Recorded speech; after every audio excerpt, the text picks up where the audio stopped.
दोस्तों, आपने 920 EMA के ऊपर बहुत कुछ सीखा होगा, लेकिन क्या एक्चुअल में आप 920 EMA का यूज़ करके प्रॉफिट बना पाते हैं?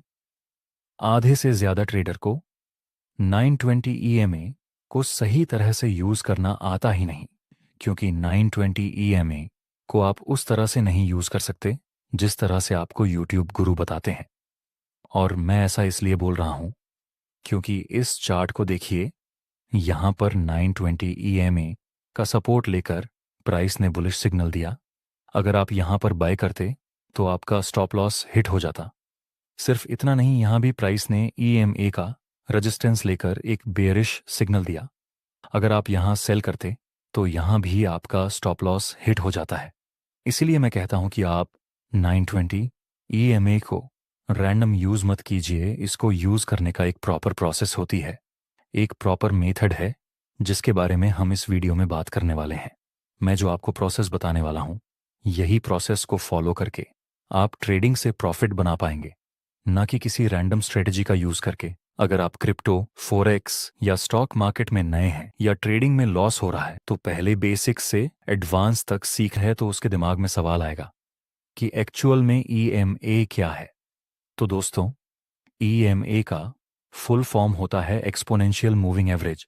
जिस तरह से हम सपोर्ट रेजिस्टेंस का यूज़ करते हैं, उसी तरह EMA को भी हम सपोर्ट रेजिस्टेंस की तरह यूज़ कर सकते हैं। लेकिन अलग तरह से, हम जिस तरह से सपोर्ट रेजिस्टेंस यूज़ करते हैं वह एक ही जगह पर फिक्स रहते हैं। लेकिन EMA प्राइस के साथ साथ हमें नए नए सपोर्ट और रेजिस्टेंस प्रोवाइड करता रहता है, जिस वजह से इसको हम डायनेमिक सपोर्ट रेजिस्टेंस कहते हैं।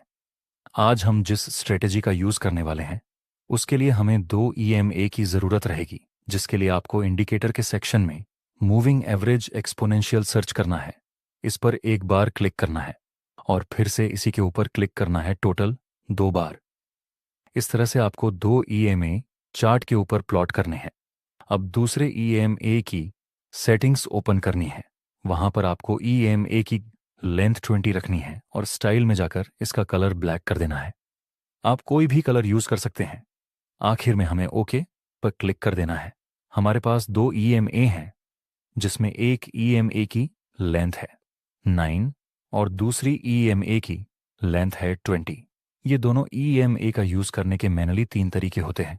पहला कि आप इसकी हेल्प से ट्रेंड आइडेंटिफाई कर सकते हैं, दूसरा कि आप इससे डायनामिक लेवल मार्क कर सकते हैं, और तीसरा, जो कि सबसे इंपॉर्टेंट है, आप इन दोनों EMA की हेल्प से प्रॉफिट को ट्रेल कर सकते हैं। अगर आपको हाई रिस्क रिवॉर्ड चाहिए, जैसे 1:7 या 1:8, तो यह लास्ट वाला तरीका आपको अच्छे से समझना होगा। सबसे पहले हम समझते हैं कि 9 और 20 EMA का यूज़ करके ट्रेंड आइडेंटिफाई कैसे करना है। तो देखिए, जब प्राइस 9 और 20 EMA के ऊपर मूव करता है, इसका मतलब है कि प्राइस अभी बुलिश ट्रेंड में है। और जब प्राइस 9 और 20 EMA के नीचे मूव करता है, इसका मतलब है कि प्राइस अभी बेयरिश ट्रेंड में चल रहा है। एग्जाम्पल के लिए, इस जगह पर प्राइस 9 और 20 EMA के ऊपर है। इट मीन्स कि यहाँ पर मार्केट का स्ट्रक्चर बुलिश है। और इस एग्जाम्पल में प्राइस 9 और 20 EMA के नीचे है, इसका मतलब कि मार्केट का स्ट्रक्चर भी बेयरिश है। इसकी हेल्प से आप ट्रेंड रिवर्सल को भी आइडेंटिफाई कर पाएंगे, और वह कैसे करना है, चलिए मैं इसको एक्सप्लेन करता हूं। इसके लिए हम EMA के क्रॉसओवर का यूज़ करेंगे। अगर 9 EMA, जो कि ब्लू कलर का है, वह 20 EMA को ऊपर से नीचे की तरफ क्रॉस करे, तो फ्यूचर में मार्केट का ट्रेंड डाउन साइड रिवर्स हो सकता है। इसको हम बेयरिश क्रॉसओवर कहते हैं। और अगर 9 EMA 20 EMA को नीचे से ऊपर की तरफ क्रॉस करे, तो आगे प्राइस अप ट्रेंड में रिवर्स हो सकता है। इसको हम बुलिश क्रॉसओवर कहते हैं। एग्जाम्पल के लिए, यहां प्राइस ए के ऊपर था। इट मीन्स कि अभी के लिए मार्केट का ट्रेंड बुलिश है। फिर 9 EMA ने 20 EMA को ऊपर से नीचे की तरफ क्रॉस किया, तो हो सकता है कि आगे से यह ट्रेंड रिवर्स हो जाए, और इस एग्जाम्पल में ऐसा हुआ। दूसरे एग्जाम्पल में प्राइस 9 और 20 EMA के नीचे मूव कर रहा है। इसका मतलब अभी मार्केट का ट्रेंड बेयरिश है। फिर 9 EMA ने 20 EMA को नीचे से ऊपर की तरफ क्रॉस किया, तो हो सकता है कि आगे से यह बुलिश क्रॉसओवर होने के बाद मार्केट का ट्रेंड रिवर्स हो जाए, और यहां भी मार्केट का ट्रेंड रिवर्स हुआ। लेकिन दोस्तों, ये इतना सिंपल नहीं है, क्योंकि यहां ध्यान से देखिए, मार्केट बुलिश ट्रेंड में मूव कर रहा था। फिर 9 EMA ने 20 EMA को ऊपर से नीचे की तरफ क्रॉस किया। यहां मार्केट का ट्रेंड रिवर्स होने की बजाय एक फेक सिग्नल दिखाकर फिर से अपर डायरेक्शन में मूव करने लगा। ऐसी स्थिति में आपको क्या करना चाहिए और ऐसे फेक सिग्नल को कैसे अवॉइड करना है, उसके बारे में हम आगे इस वीडियो में डिस्कस करने वाले हैं। दोस्तों, 920 EMA को यूज करने के मैनुअली 2 मेथड होती है। फर्स्ट, तो आप इसको ट्रेडिशनल तरीके से यूज कर सकते हैं, और दूसरा एक एडवांस मेथड है जिसकी हेल्प से भी आप इसका यूज कर सकते हैं। पहले हम ट्रेडिशनल मेथड को समझते हैं। इसमें जब भी प्राइस 920 EMA के ऊपर मूव करती हो और फिर प्राइस पुल बैक लेकर 920 EMA के सपोर्ट पर कोई बुलिश सिग्नल शो करे, तब आप वहां पर बाय का ट्रेड प्लान कर सकते हैं, जिसमें आपका स्टॉप लॉस इस बुलिश कैंडल के लो के नीचे रहेगा, और टारगेट में आपका पहला टारगेट 1:2 का रहेगा, और बाकी के प्रॉफिट को आपको ट्रेल करना है। और कैसे ट्रेल करना है उसके बारे में हम आगे सीखेंगे। फॉर एग्जाम्पल, यहां प्राइस 920 EMA के ऊपर था। नेक्स्ट प्राइस ने पुल बैक लिया और 920 EMA के सपोर्ट पर हमें एक बुलिश कैंडल का सिग्नल मिला। तो अब हम यहां पर बाय में ट्रेड प्लान कर सकते हैं। नेक्स्ट प्राइस हमारी डायरेक्शन में मूव करता है, जिसके साथ हमारा प्रॉफिट टारगेट हिट हो गया। फिर से प्राइस 920 EMA तक पुल बैक लेता है, और यहां भी हमें एक बार फिर से बुलिश और कंफर्मेशन का सिग्नल मिला। तो यहां भी हम बाय कर सकते हैं।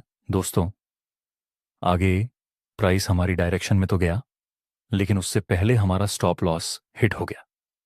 ये एक ट्रैप था, और हमारा काम है कि हम ऐसे ट्रैप को आइडेंटिफाई करके इसे अवॉइड कर पाए, जिसे हम 920 के एडवांस वर्जन में सीखेंगे। यहां देखिए दोस्तों, प्राइस 920 EMA के नीचे है, फिर 920 EMA का रेजिस्टेंस लिया और हमें बेयरिश सिग्नल मिला। अगर हम यहां पर सेल करते हैं तो यहां हमारा स्टॉप लॉस हिट हो जाता है। फिर से प्राइस ने बेयरिश सिग्नल दिया। अगर हम यहां पर सेल करते हैं तो यहां भी हमारा स्टॉप लॉस हिट हो जाता, और बिल्कुल ऐसा ही लाइव मार्केट में आपके साथ होगा। अगर आप सिर्फ 920 EMA का यूज करेंगे तो इस तरह से ट्रेड करने का तरीका बहुत ही ट्रेडिशनल होता है। आपको एडवांस मेथड का यूज करके ही 920 EMA को यूज करना चाहिए। एडवांस मेथड में हम 920 EMA और प्राइस एक्शन दोनों को कंबाइन करके ट्रेड करेंगे। एग्जाम्पल के लिए, इस चार्ट में प्राइस 920 EMA के ऊपर है, फिर एक पुल बैक मिला, एंड इसी EMA का सपोर्ट लेकर प्राइस ने बुलिश सिग्नल दिया। ट्रेडिशनल स्ट्रेटजी के अनुसार यह बाय करने का सिग्नल है, लेकिन हम यहां पर बाय नहीं कर सकते। और ऐसा क्यों? अगर कुछ टाइम के लिए हम 920 EMA को रिमूव कर दें और सिर्फ प्राइस एक्शन को स्टडी करें, तो हमें दिख रहा है कि स्टार्टिंग में प्राइस हायर हाई और हायर लो बना रहा था, लेकिन अभी कुछ टाइम पहले ही प्राइस ने रिसेंट स्विंग लो को नीचे की तरफ ब्रेक किया। इसका मतलब है कि अभी मार्केट का स्ट्रक्चर बेयरिश हो चुका है। प्राइस एक्शन हमें बता रहा है कि डाउन ट्रेंड की शुरुआत हो चुकी है। तो ऐसे लोकेशन में हमें यहां पर बाय नहीं करना चाहिए। हमें ट्रेड तब लेना है जब प्राइस एक्शन एंड EMA दोनों हमें सेम सिग्नल दें। नेक्स्ट एग्जांपल, यहां प्राइस 920 EMA के नीचे है, और प्राइस एक्शन भी हमें शो कर रहा है कि अभी मार्केट का स्ट्रक्चर बेयरिश है, और इस रेजिस्टेंस तक प्राइस पुल बैक लेकर एक बेयरिश सिग्नल देता है। दोस्तों, क्या आपको यहां पर सेल करना चाहिए?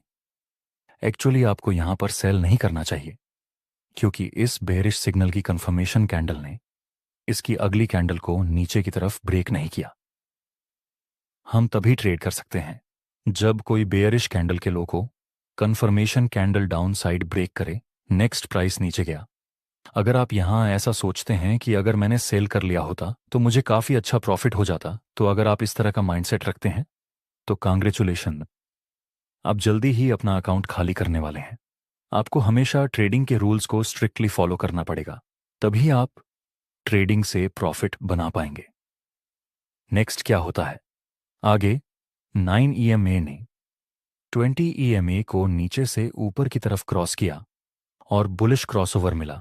मूविंग एवरेज के अनुसार यहां बुलिश ट्रेंड शो हो रहा है, लेकिन एक बार प्राइस एक्शन को चेक करो। प्राइस एक्शन कौन सा ट्रेंड बता रहा है? यहां से मार्केट का स्ट्रक्चर शिफ्ट हुआ था, फिर हमें लोअर लो और लोअर हाई का स्ट्रक्चर देखने को मिला। तो अभी मार्केट का रीसेंट स्विंग यहां पर है। अगर प्राइस इस रीसेंट स्विंग को ऊपर की तरफ ब्रेक करेगा, तभी इस डाउन ट्रेंड को हम अपर ट्रेंड कंसीडर करेंगे। प्राइस एक्शन के अनुसार अभी डाउन ट्रेंड ही है, लेकिन 920 तो रिवर्सल शो कर रहा है। ऐसी कंडीशन में आपको रिवर्सल में एक भी ट्रेड नहीं लेना है। जैसा मैंने आगे एक्सप्लेन किया, आपको प्राइस एक्शन और EMA दोनों में सेम सिग्नल मिले ऐसे ही ट्रेड को सिलेक्ट करना है। दोस्तों, अगर आपको ज़्यादा रिस्क रिवॉर्ड रेशियो नहीं मिलते तो आगे का वीडियो ध्यान से समझना, क्योंकि आगे हम इसी स्ट्रेटजी का यूज़ करके प्रॉफिट को ट्रेल करने के बारे में सीखेंगे। यहां हम देखें तो प्राइस 920 EMA के नीचे है। पुल बैक लेकर प्राइस ने 920 EMA का रेजिस्टेंस लिया, जहां हमें एक बेरिश सिग्नल मिला। मूविंग एवरेज हमें डाउन ट्रेंड शो कर रहा है, ऊपर से बेरिश सिग्नल भी, और यहां प्राइस एक्शन के अनुसार भी इस रीसेंट स्विंग का ब्रेक डाउन हो चुका है। मतलब प्राइस एक्शन भी हमें बेरिश ट्रेंड शो कर रहा है। तो यहां हम सेल में एंट्री कर सकते हैं। जनरली हम अपना प्रॉफिट टारगेट रीसेंट सपोर्ट पर रखते हैं। अब आपको क्या करना है, यहां पर आप 50% प्रॉफिट बुक कर लेना है, और फिर जब तक प्राइस इस 920 EMA के नीचे मूव करता रहेगा, तब तक आप अपने प्रॉफिट को ट्रेल कर सकते हैं। इस तरह से आपको कई बार 1:2 या उससे बड़े रिस्क रिवॉर्ड रेशियो मिल सकते हैं। दोस्तों, कमेंट में हमें बताइए कि आपको इस वीडियो का कौन सा पार्ट बहुत ज़्यादा अच्छा लगा, और अगर आपने कुछ वैल्यूएबल बातें सीखी हो तो एक लाइक ज़रूर करते जाना।